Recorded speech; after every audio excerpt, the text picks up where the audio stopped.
बहुत अलर्ट हो गए ना, फिजिकल कर्मों में हमारी अलर्टनेस बहुत बढ़ गई है। अब है हमारे सूक्ष्म कर्म। सूक्ष्म कर्म का मतलब जो अंदर पड़े हुए, जैसे कि गिल्ट होता है, दोष भाव होता है, किसी के अपने प्रति या किसी सिचुएशन के प्रति कहीं कुछ अटका होता है, कहीं कुछ बंधा हुआ होता है, कहीं एंजाइटी होती है, फियर होता है ना, ये कार्मिक पड़े हुए अंदर हमारे। कहाँ पर? हमारे अंतर मन में, सबकॉन्शियस माइंड। तो अब हमें साइलेंस के अभ्यास से उनको खोद खोद कर चेक करना है, क्योंकि वो बहुत सूक्ष्म है, बहुत ज्यादा सूक्ष्म है। तो वो ऐसे तो सामने ही नहीं आते हैं डे टू डे लाइफ में। मुरली पढ़कर थोड़ी देर योग करके वो सामने नहीं आते। वो सामने आते हैं डीप साइलेंस से एंड डीप चेकिंग से। जैसे आपके जो इमोशंस निकल रहे हैं, आपके जो शब्द निकल रहे हैं, आपकी जो एक नजरिया बन रहा है, उसको ध्यान से देखना। अब मेरे शब्द कैसे हैं, अब मेरे नजरिया कैसा है, अब मेरे अंदर इंटेंशन कैसा है। ये चेकिंग आपको ये बताती है कि माना सपोजिंगली किसी आत्मा के प्रति अभी भी आपको लगता है, कितना कंफ्यूजन क्रिएट करता है ये, बात बात पे कंफ्यूजन क्रिएट कर देता है, बात बात पर कॉम्प्लेक्स बना देता है सिचुएशन को। हम्म अब ये वो बारंबार कर रहा है, और आपके अंदर बारंबार ये संकल्प आ रहा है ना, और आप कोशिश करते हो उसको आत्मा देखने की। थोड़ी देर तक वो रहता है, बट वो जो उसका पूरा एक इमेज है जो आपको बहुत प्रभावित करता है, आपके घर को या आपके डिसीजंस को या आपके फैमिली को। तो कहीं ना कहीं 90% ये संकल्प चलता है, ये बहुत कंफ्यूजन देता है।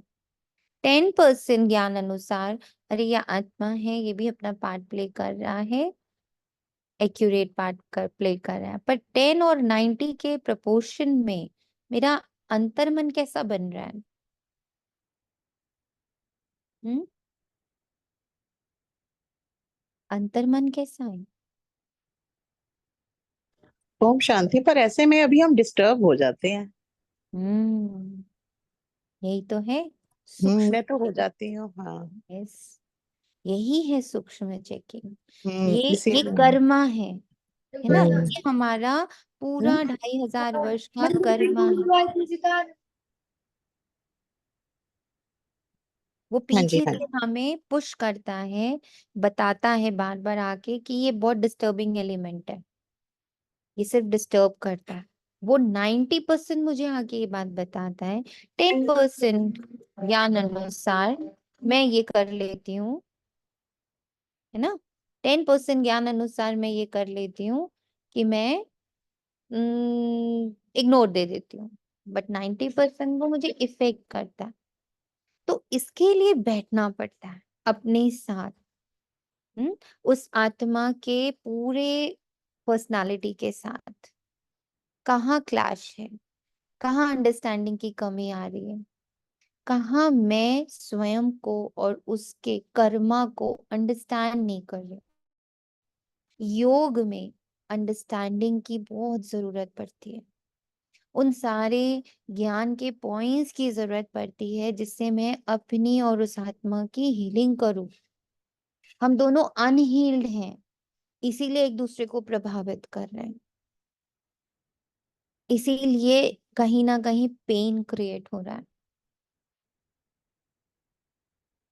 और वो एक बार में होती भी नहीं है, ये भी आप लोग को बाबा ने मुझे एक्सपीरियंस कराया। जैसे कि पहले एक बार बैठ गए, हाँ वो आत्मा है, उसका रोल है, बाबा ने समझाया, ड्रामा एक्यूरेट है, उसका पार्ट परफेक्ट है, वो भी रोल प्ले कर रहा है, मैं भी रोल प्ले कर रहा हूँ, नो बडी इज ब्लेम्ड, सब निर्दोष है, वो भी निर्दोष है, मैं भी निर्दोष हूँ। आपने एक बार ये कर लिया, इससे नहीं हो रहा है हीलिंग, एक बार से नहीं हो रहा है। उसका ये वाला इंप्रेशन जो मेरे मन में है, मेरे अंदर मेरे बैठा हुआ है कि वो डिस्टर्बिंग एलिमेंट है, वो कब से कम इस जन्म का तो पता है। मान लो आज मैं 48 ईयर्स की हो रही हूँ, तो एटलीस्ट 20 ईयर्स से तो ये इंप्रेशन है मेरे अंदर कि वो कैसा है, वो डिस्टर्बिंग एलिमेंट। उसको मैं, उसकी जो सफाई कर रही हूँ मैं, कितनी देर कर रही हूँ, 1 घंटा, आधा घंटा, एक दिन होगी, नहीं होगी। मुझे निरंतर उस पर वर्क करना पड़ेगा, बैठना पड़ेगा, चलते फिरते करना पड़ेगा, अंदर अंदर डीप अंडरस्टैंडिंग। बाबा इसकी डीप अंडरस्टैंडिंग रिवील करो, मेरे साथ बैठो। मेरे एकदम डीप में ये बैठा हुआ है, वो डिस्टर्बिंग एलिमेंट है, डीप में मुझे उससे इरिटेशन होती है। बाबा आओ, बाबा बैठो, बाबा दो वो पॉइंट्स। बाबा फिर आपको देना शुरू करता है। आप रोज, जैसे आपने मान लो उस एक पर्टिकुलर पर्सन के लिए आपने 10 दिन की, 11 दिन की भट्टी लगा ली।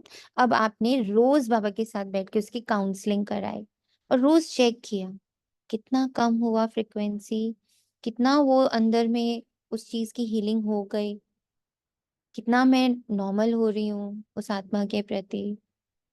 मैं आत्मा सदा ही नॉर्मल हूँ, है ना। मेरा मन नॉर्मल नहीं हो रहा है, क्योंकि मन के पास बहुत सारे पीछे के एक्सपीरियंसेस स्टोर्ड है, इमोशन स्टोर्ड है। वो बार बार मुझे धक्का मार के पीछे फेंक देता है, कोई शांत वांत नहीं। ये है उसका सच्चाई, वो डिस्टर्बिंग है। फिर आत्मा धीरे धीरे अपना बाबा का काम शुरू करती है। मैं आत्मा शांत स्वरूप, वो भी शांत स्वरूप, वो भी निर्दोष, मैं भी निर्दोष। ना तो कब तक करना है, जब तक मन शांत ना हो जाए, रियल शांति। बहुत जरूरी है रियल शांति। तो बाबा आज साइंस समझा रहा है कि साइंस को समझो, ये कोई भक्ति मार्ग नहीं है। मैं आत्मा शांत स्वरूप में, आत्मा शांत स्वरूप में, आत्मा शांत स्वरूप, वो आत्मा शांत स्वरूप, वो आत्मा शांत स्वरूप। अंदर तक वो बात क्लैरिटी से समझ आए कि क्यों वो शांत, क्यों मैं शांत, ऐसा क्यों, मैं क्यों मान लूं कि वो शांत है।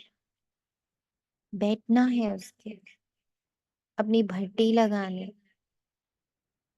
कर्मों को अब खत्म करना, कर्मों के इफेक्ट्स को अब एकदम नलीफाई करना। तो ये क्या है, वो है कोयला। तो डायमंड बिल्कुल क्लियर दिखेगा, आत्मा आत्मा भाई भाई बिल्कुल क्लैरिटी से दिखेगा। सिर्फ ये बोलते रहने से वो आत्मा भाई भाई, वो आत्मा भाई भाई, वो आत्मा भाई भाई, हम बहुत जल्दी नहीं बाहर आ पाएंगे। साइंस क्या होता है, साइंस का मतलब जल्दी, साइंस का मतलब सॉल्यूशंस, इमीडिएट सॉल्यूशंस, है ना, फट से हो जाए। यूं रॉकेट उड़ा पहुंच गया मून पर, दैट इज साइंस। यूं गोली खाई सर दर्द गायब हो गया, दैट इज साइंस, राइट। तो वो साइंस अब हमें यहाँ पर इमर्ज करनी है। बाबा को साइंटिफिकली, कर्मों को साइंटिफिकली समझना, उसकी साइंस को समझना, कैसे वो वर्क कर रहा है, कैसे हम दोनों के बीच में वो दरार पैदा कर रहा है। वो आत्मा है, मैं भी आत्मा हूँ, हम दोनों परमात्मा की संतान, हम दोनों भाई भाई हैं। तो दरार कौन क्रिएट कर रहा है, कर्मा। तो उसको समझकर उसको साफ करा तो ऑटोमेटिक भाई भाई का वाइब्रेशन शुरू हो जाएगा। हम्म। इसलिए बाबा कहते हैं पढ़ाई में तुम्हें बहुत शौक चाहिए, इस पढ़ाई का शौक चाहिए।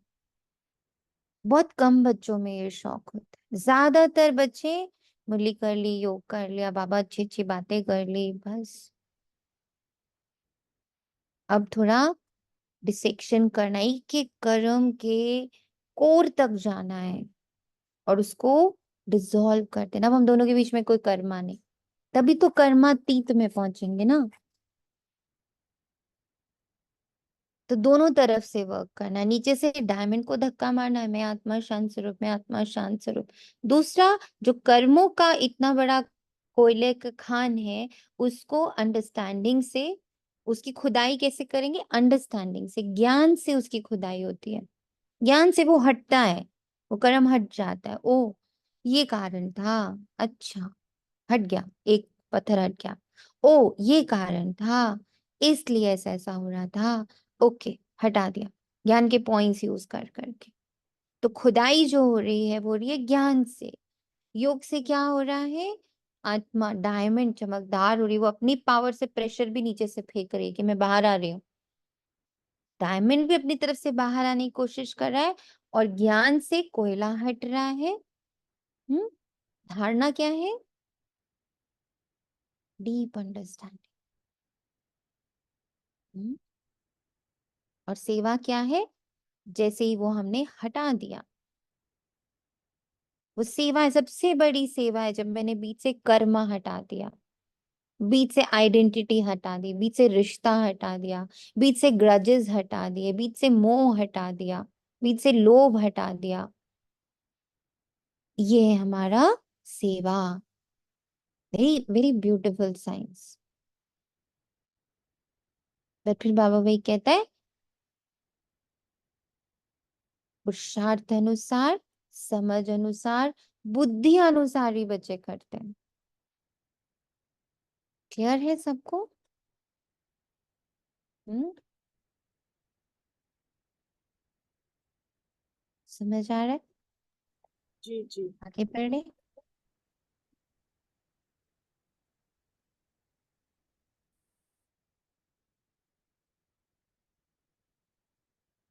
आज है 18 जुलाई 2024, प्रातः मुरली। ओम शांति। बाप दादा मधुबन। मीठे बच्चे, सर्विस समाचार सुनने पढ़ने का भी तुम्हें शौक चाहिए, क्योंकि इसमें उमंग उत्साह बढ़ता है, सर्विस करने का संकल्प उठता है। संगम युग पर बाप तुम्हें सुख नहीं देते, लेकिन सुख का रास्ता बताते हैं। क्यों? क्योंकि बाप के सब बच्चे हैं। फिर भेजा बाबा ने, सबसे बड़ी हीलिंग लाइन ही यही होती है कि मैं तो रिस्पॉन्सिबल नहीं, अब बाप रिस्पॉन्सिबल है। बाप के सब बच्चे, अगर एक बच्चे को सुख दें तो ये भी ठीक नहीं। लौकिक बाप से बच्चों को बराबर हिस्सा मिलता है। बेहद का बाप हिस्सा नहीं बांटते, रास्ता बताते हैं सुख का, हिस्सा नहीं बांटते। सुख का रास्ता बताते हैं। जो उस रास्ते पर चलते हैं, पुरुषार्थ करते हैं, उन्हें उच्च पद मिलता है।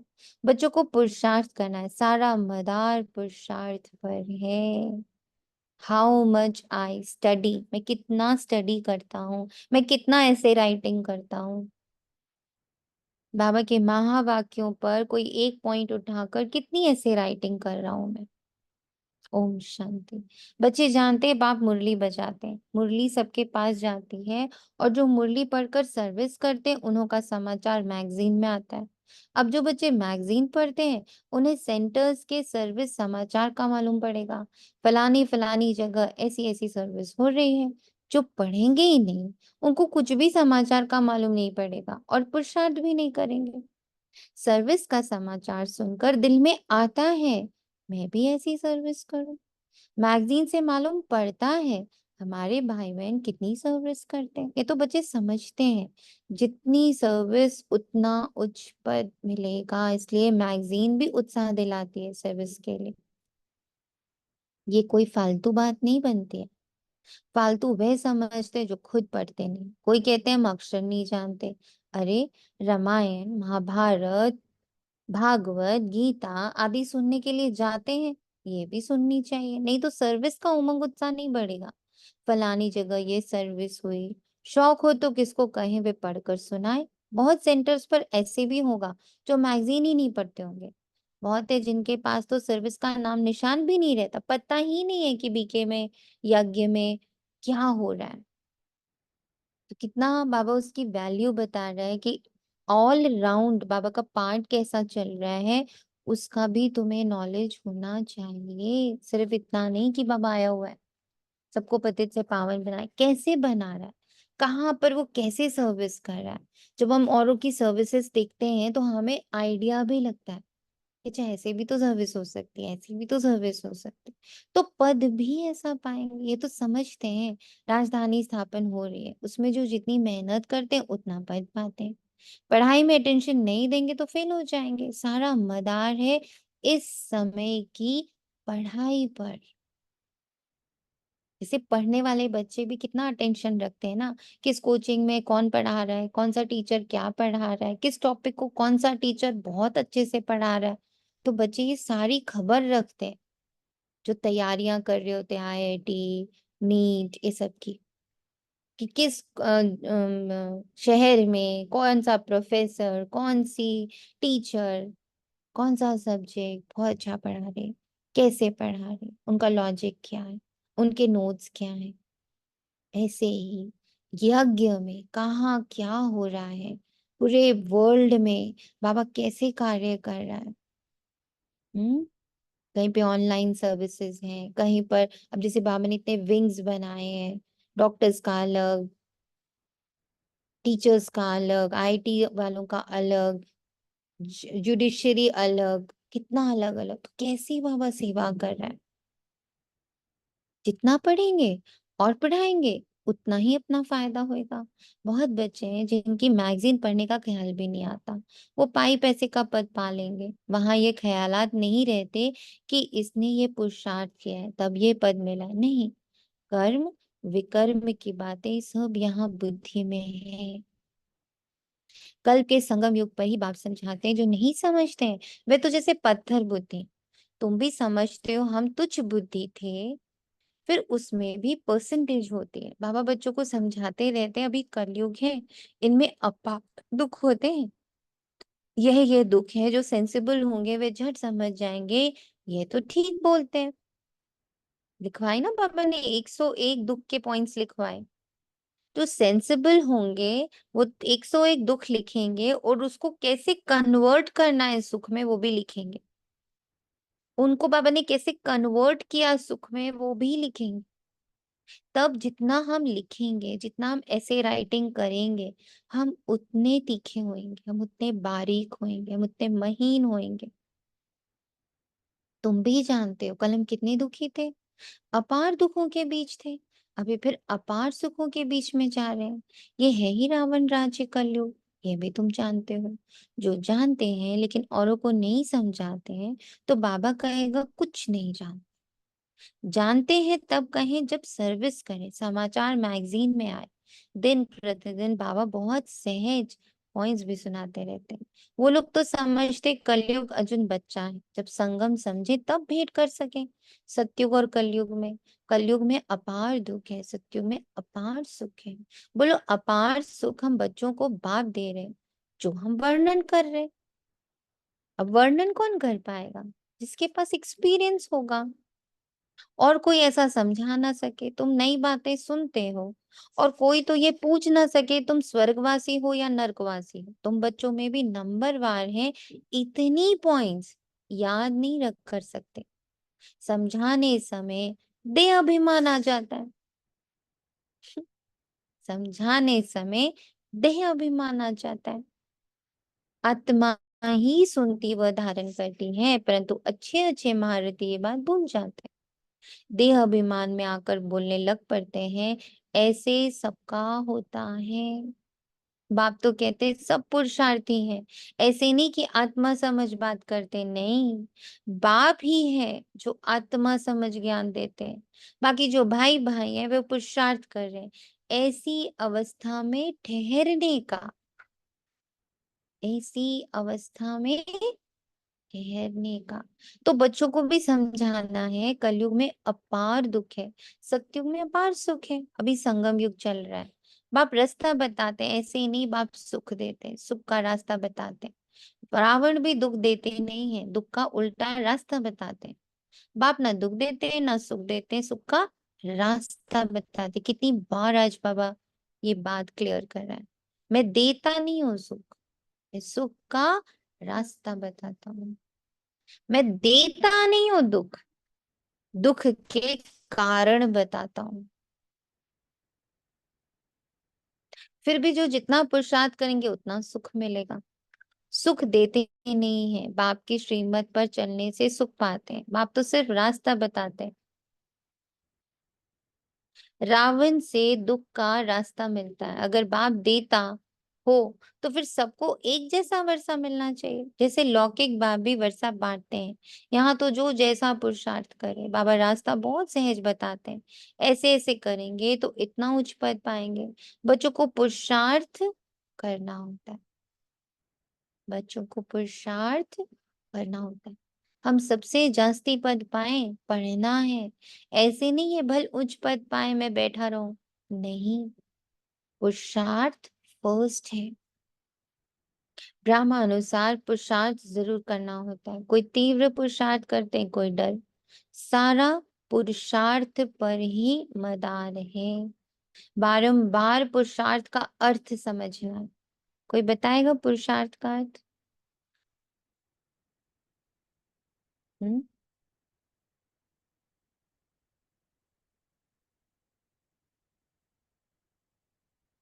बोले।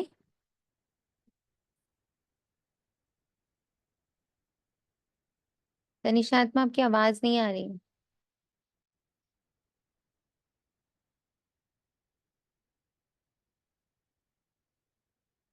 पुरुषार्थ का अर्थ बोले। ओम ओम शांति। शांति दी। ओम शांति। दी बोलिए। पुरुषार्थ मीन्स स्व अर्थ, स्व अर्थात आत्मा, पुरुष अर्थ। आत्मा अर्थ, यस। और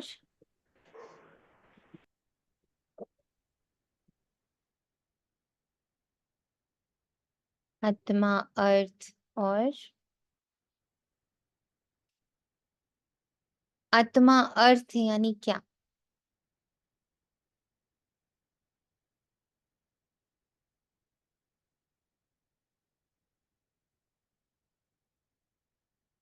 आत्मा अर्थ तो यानी क्या? वारंवार हम्म, स्वयं के ऊपर अटेंशन रख के वारंवार स्व उन्नति का ख्याल रखना, हम्म, जिससे पुरुष की उच्च पुरुष की प्रोग्रेस हो।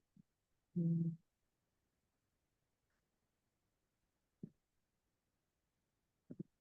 जैसे मम्मा कहती थी ना कि एक बार की हुई गलती दोबारा नहीं करना, ये पुरुषार्थ का अर्थ होता है। अब गलती नहीं करना वो पुरुषार्थ है। वो अटेंशन रखना कि मैं कर्मानुसार जा रही या मैं श्रीमत अनुसार जा रही। कर्म मुझे बता रहा है, वो तो डिस्टर्बिंग एलिमेंट है। बाबा मुझे बता रहा है, वो आत्मा है, अपना रोल प्ले कर रहा है। और जब वो डिस्टर्ब कर रहा है तो तुम्हें कुछ सीखना है। तुम डिस्टर्ब हो रहे हो यानी तुम देह भान में हो, तुम कहीं अटके हुए हो, तुम मुक्त हो जाओ। ये सब पुरुषार्थ में आते। बाप ने तो रास्ता बताया, मुझे याद करो। जितना याद करेंगे उतना विकर्म विनाश होंगे। ड्रामा पर छोड़ नहीं देना है, ये तो समझ की बात है। सारी कहानी इस वर्ड पर आकर बैठ जाती है, एंड दैट इज समझ।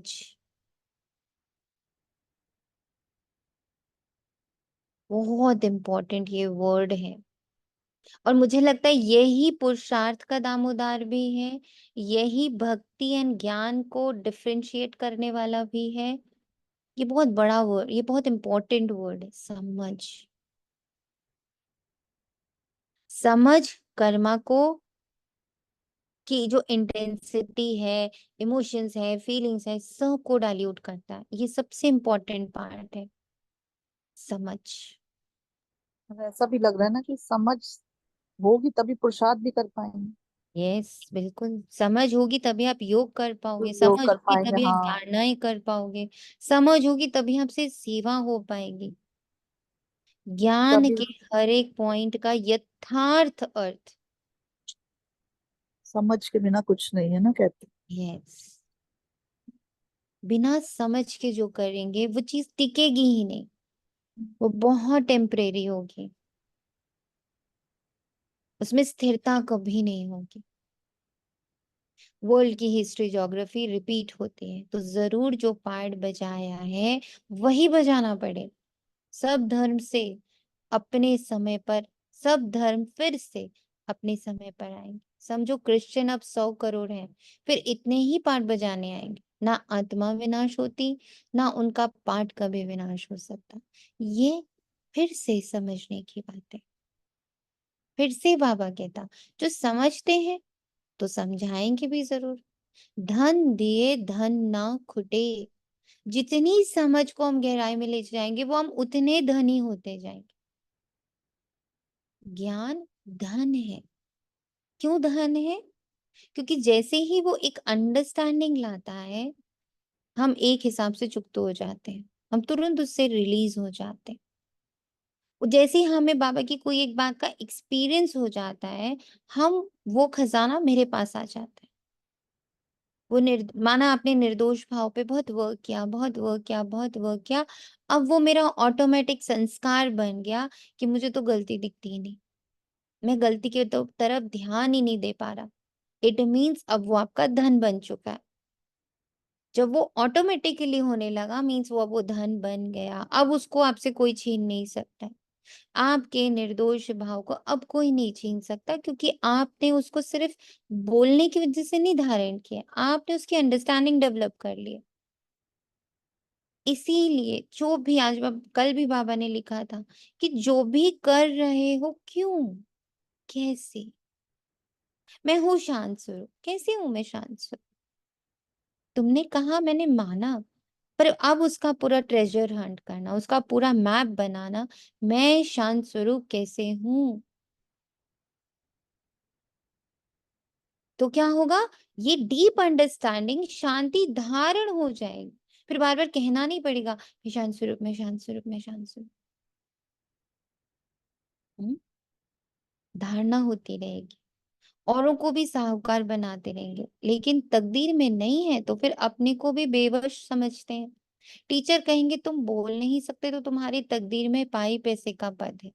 तकदीर में नहीं तो तदबीर क्या कर सकते। ये है बेहद की पाठशाला। हर एक टीचर की सब्जेक्ट अपनी होती है। बाप के पढ़ाने का तरीका बाप ही जाने, और तुम बच्चे जानो, और कोई नहीं जान सकता।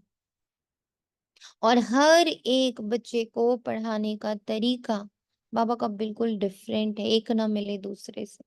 भले हम सब मुरली एक ही पढ़ते हैं, सुनते भी एक ही हैं, पर बाबा मुझ पर कैसे वर्क कर रहा है और बाबा आप पर कैसे वर्क कर रहा है, दोनों तरीका बिल्कुल अलग होता है।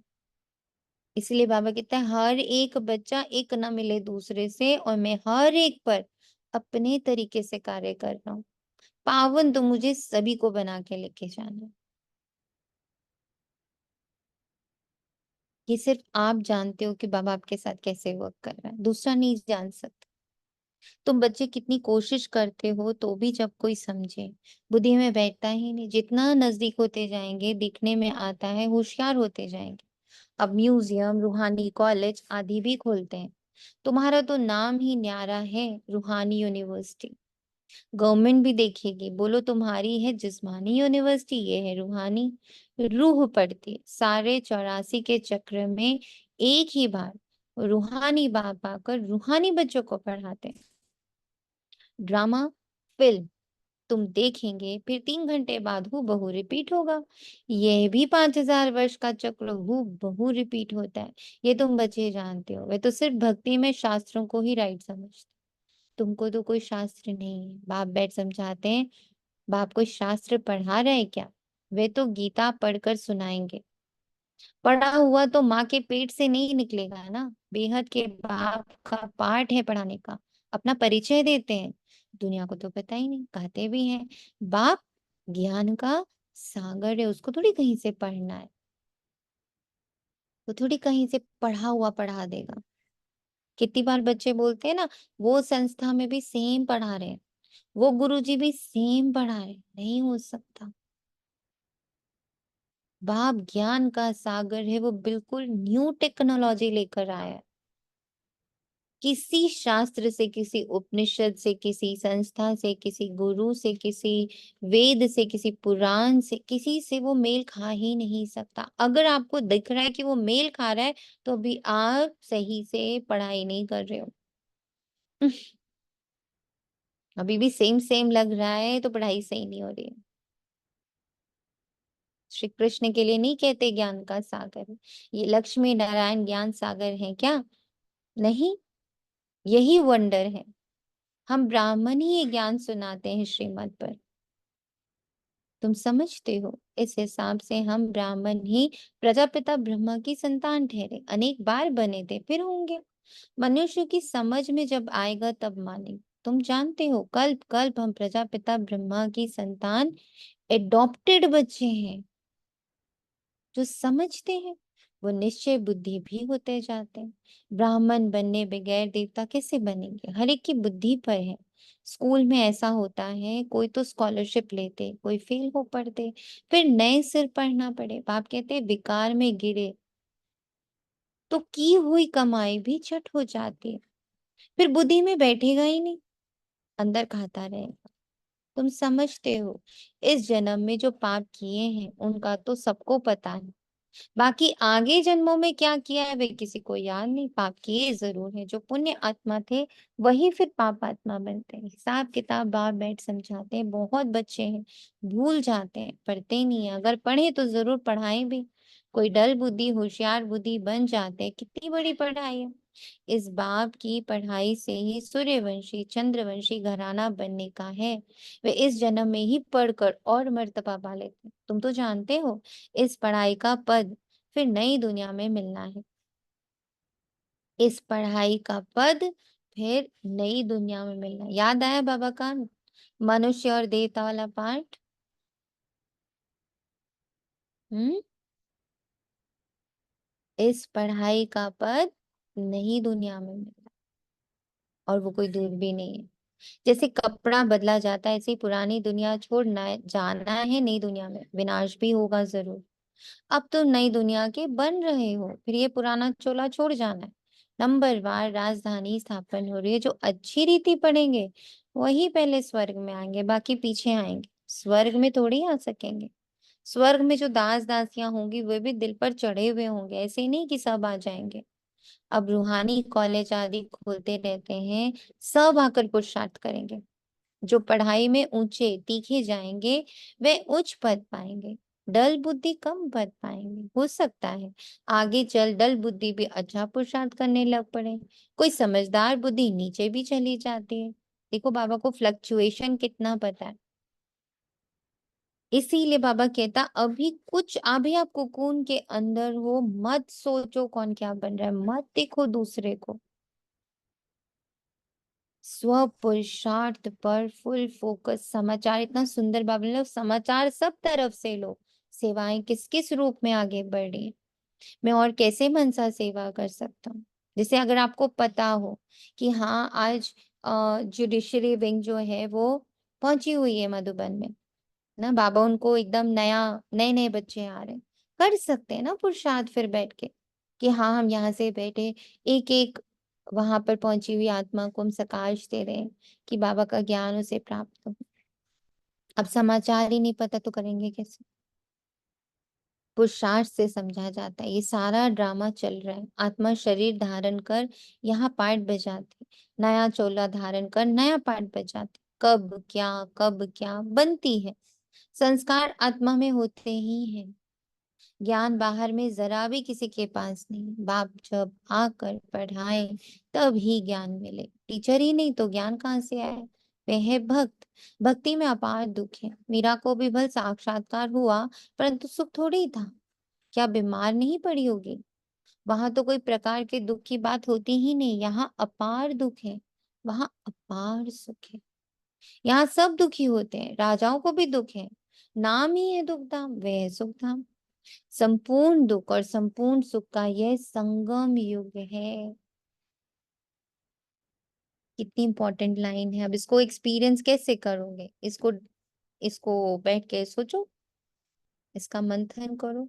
इस वक्त संगम युग पर संपूर्ण दुख और संपूर्ण सुख दोनों ही एग्जिस्ट कर रहा है। कितनी इंपॉर्टेंट लाइन है।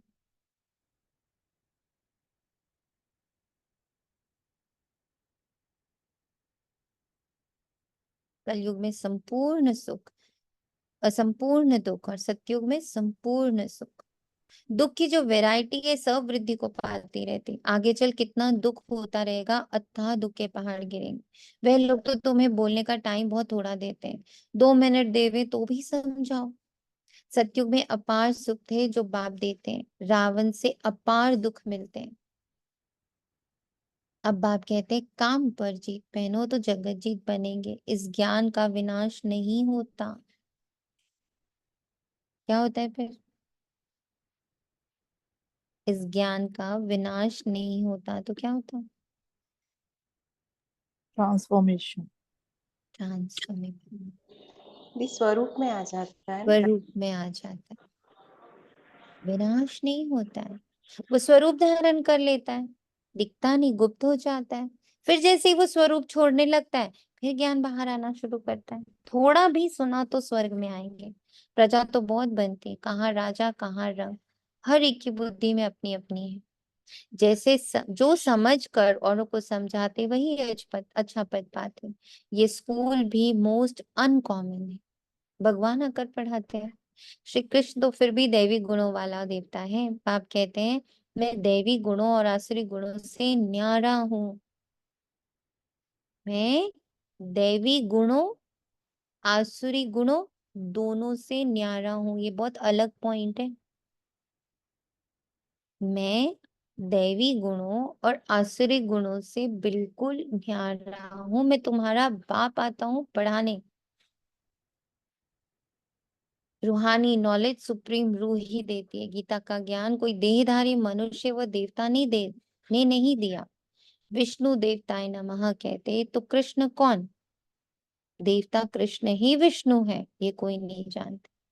तुम्हारे में भी भूल जाते हैं। खुद पूरा समझा हुआ हो तो औरों को भी समझाएं। सर्विस करके सबूत ले आए तब समझें कि सर्विस की। इसलिए बाबा कहते हैं लंबे चौड़े समाचार ना लिखो। वह फलाने आने वाला है ऐसे कहकर गया है, ये लिखने की दरकार नहीं, कम लिखना होता है। देखो आया ठहरता है। समझ कर और सर्विस करने लगे तब समाचार लिखो। समझ कर और सर्विस करने लगे तब समाचार लिखो। कोई कोई अपना शो बहुत करते हैं, फ्लॉन्ट बहुत करते हैं। बाबा को हर बात की रिजल्ट चाहिए। ऐसे तो बहुत आते हैं बाबा के पास फिर चले जाते हैं, उनसे क्या फायदा? उनको बाबा क्या करे? ना उन्हें फायदा ना तुम्हें। तुम्हारे मिशन की वृद्धि तो हुई ही नहीं।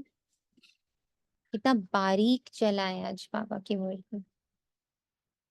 सूक्ष्म में देखो, सर्विस करा तो सर्विस का उस पर असर हुआ, और उस पर असर हुआ और वो आगे गया, वो कैरी फॉरवर्ड हुआ।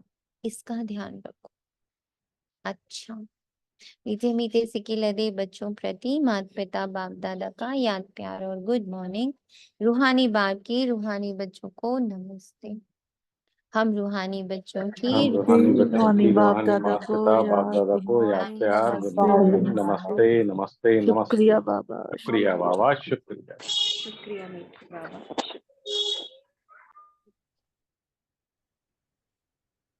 धारणा के लिए मुख्य सार, किसी भी बात में बेबस नहीं होना है। स्वयं में ज्ञान धारण कर दान करना है। औरों को भी तकदीर जगानी है।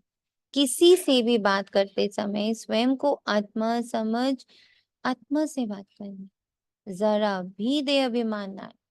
बाप से जो अपार सुख मिले हैं, बाप से जो अपार सुख मिले वो दूसरों को बांटने। एक्सपीरियंसेस की वाइब्रेशन, एक्सपीरियंसेस की वाइब्रेशन दूसरों को बांटने। वरदान, दिल और दिमाग दोनों के बैलेंस से सेवा करने वाले सदा सफलता मूर्त भव। कई बार बच्चे सेवा में सिर्फ दिमाग यूज करते हैं, लेकिन दिल और दिमाग दोनों को मिलाकर सेवा करो तो सेवा में सफलता मूर्त बन जाएंगे। जो सिर्फ दिमाग से करते हैं उन्हें दिमाग में थोड़ा टाइम बाप की याद रहती है कि हाँ बाबा ही कराने वाला, लेकिन कुछ समय बाद फिर वो मैंपन में आ जाए। और जो दिल से करते हैं उनके दिल में बाबा ही याद सदा रहता है। फिर मिलता ही है दिल से सेवा करने का फल, मिलता ही है दिल से सेवा करने का। और यदि दोनों का बैलेंस हो तो सदा सफलता है। समझ से सेवा, दिमाग से सेवा यानी समझ से सेवा। स्लोगन, बेहद में रहो तो हद की बातें स्वतः समाप्त हो जाएंगी। बेहद में रहो तो हद की बातें स्वतः समाप्त हो जाएंगी। ओम शांति। शुक्रिया बाबा, मेरा तुझको अर्पण है।